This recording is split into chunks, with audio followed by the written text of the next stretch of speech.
No doubt, the road ahead is tough. This is a moment of mounting competition and crises around the world, and that, I think, has been mentioned by pretty well every contribution so far.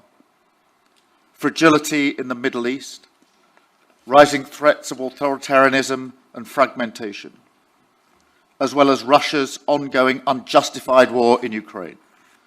The shockwaves of that invasion are still reverberating through global markets today. It has hit growth, driven up food and energy prices, and deepened persistent imbalances and instability across the world. With all that in mind, and echoing what others have said, the role of the G20 is critical at this moment. Growth must be a mission for us all to embrace, as the means to improve lives, to fund public services, and to keep our people secure. The G20 has worked together before to fix fundamental problems in the global economy. We need to find ways to play a constructive role again today in the face of the world challenges. And I'd like to see us come together around a 5-point plan for growth that leaves no one behind. First, we do need to tackle global imbalances, like excessive surpluses and deficits, which can disrupt trade flows, sever supply chains, and choke off growth.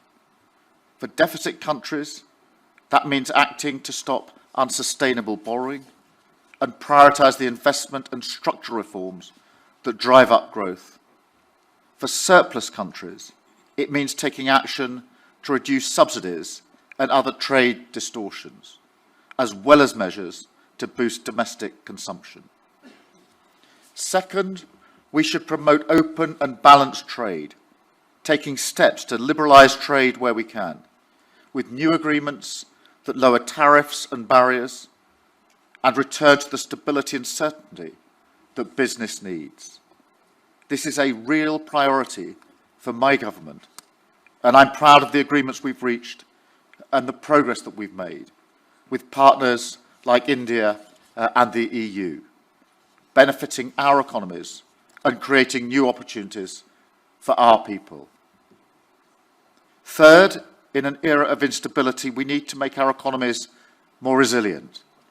In the UK, this means an unshakable commitment to fiscal discipline, and it means investing in growth in critical areas like clean energy production.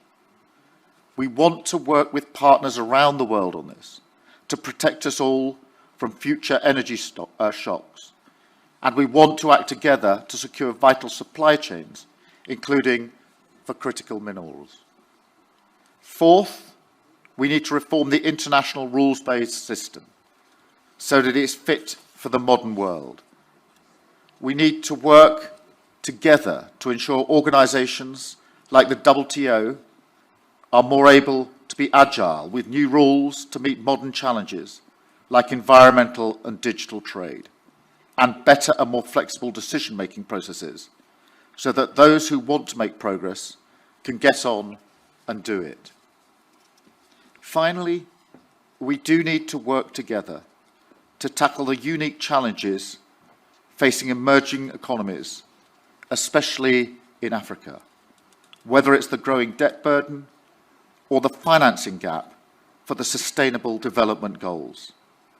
This G20 is the moment to respond to these structural challenges and to deliver more stable and resilient finance.